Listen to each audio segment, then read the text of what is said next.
Baiklah, saya Intan Febri Maharani akan menjelaskan apa itu return. Return merupakan salah satu faktor yang memotivasi investor berinvestasi dan juga merupakan imbalan atas keberanian investor menanggung risiko atas investasi yang dilakukannya. Return investasi terdiri dua komponen utama. Yang pertama adalah itu yield. Yield komponen return yang mencerminkan aliran kas atau pendapatan yang diperoleh secara periodik dari suatu investasi. Yang kedua adalah capital gain. Komponen return yang merupakan kenaikan atau penurunan harga suatu surat berharga atau bisa saham maupun surat hutang jangka panjang yang bisa memberikan keuntungan atau kerugian bagi investor. Selanjutnya saya akan menjelaskan tentang konsep return dan risiko yang terbagi atas 3 bagian. Yang pertama adalah return realisasi. Return yang telah terjadi atau return aktual yang dihitung berdasarkan data historis atau ex post data. Return historis ini berguna sebagai dasar penentu return ekspektasi dan risiko di masa yang akan datang. Yang kedua adalah return yang diharapkan. Return yang diharapkan akan diperoleh investor di masa yang mendatang. Berbeda dengan return realisasi yang bersifat sudah terjadi, return yang diharapkan merupakan hasil estimasi sehingga sifatnya belum terjadi. Yang ketiga adalah return yang dipersyaratkan. Return yang diperoleh secara historis yang merupakan tingkat return minimal yang dikehendaki oleh investor atas preferensi subjektif investor terhadap risiko. Estimasi return dan risiko sekuritas. Menghitung return yang diharapkan untuk mengestimasi return sekuritas sebagai aset tunggal, investor harus memperhitungkan setiap kemungkinan terwujudnya tingkat return tertentu atau yang lebih dikenal dengan probabilitas kejadian. Secara sistematis, return yang diharapkan ditulis sebagai berikut. ER sama dengan delta N sama dengan I1 RI dikali PN. Dalam hal ini, ER merupakan return yang diharapkan dari suatu sekuritas. RI sama dengan return ke I yang mungkin terjadi. Dan PN sama dengan probabilitas kejadian return ke I.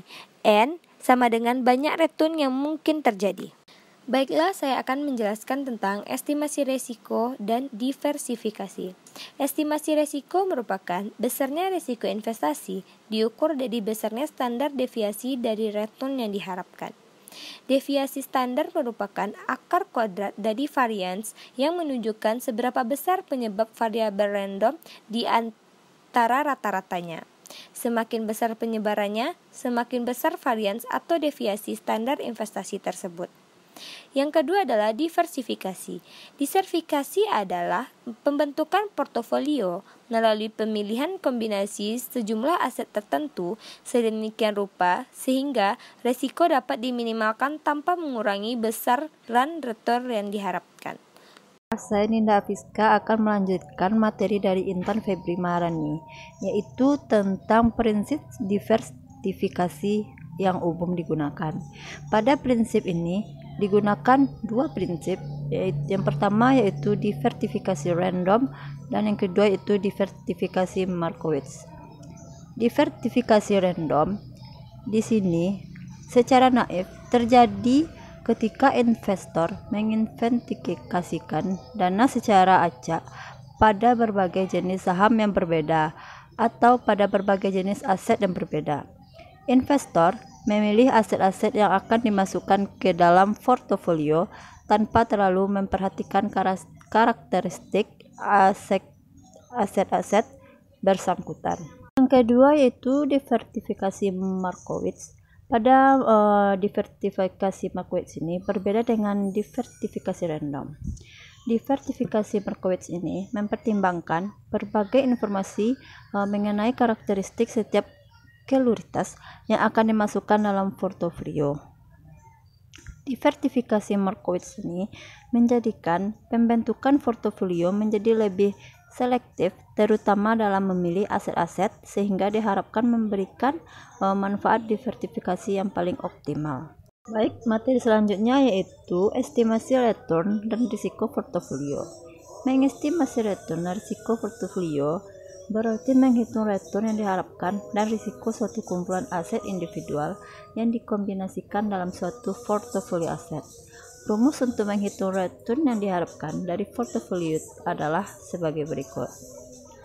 IRP sama dengan delta WI dikali dengan IRI. Keterangannya yaitu IRP sama dengan return yang diharapkan dari portofolio. WI sama dengan bobot portofolio sekuritas KIS. Delta WI jumlah total bobot portofolio sama dengan 1,0. IRI return yang diharapkan dari sekuritas KI. Baik, materi selanjutnya yaitu model indeks tunggal. Asumsi yang dipakai dalam model indeks tunggal ini adalah bahwa sekuritas akan berkorelasi hanya jika sekuritas-sekuritas tersebut mempunyai respon yang sama terhadap return pasar. Dalam model indeks tunggal, covariance antara saham A dengan saham B hanya bisa dihitung atas dasar kesamaan respon kedua saham tersebut terhadap return pasar. Materi selanjutnya yaitu model indeks tunggal. Pada model indeks tunggal ini, kompleksitas perhitungan risiko portofolio metode Markowitz adalah memerlukan varians dan covariance yang semakin kompleks untuk setiap penambahan aset yang dimasukkan ke dalam portofolio. Model Markowitz ini menghitung covariance melalui penggunaan matriks hubungan varian covariance yang memerlukan perhitungan yang kompleks. Sedangkan dalam model indeks tunggal, risiko disederhanakan ke dalam dua komponen. Komponen yang pertama yaitu risiko pasar dan risiko keunikan perusahaan. Baiklah, hanya itu yang bisa dapat kami sampaikan dari kelompok 13. Lebih dan kurang tolong dimaafkan. Wassalamualaikum warahmatullahi wabarakatuh.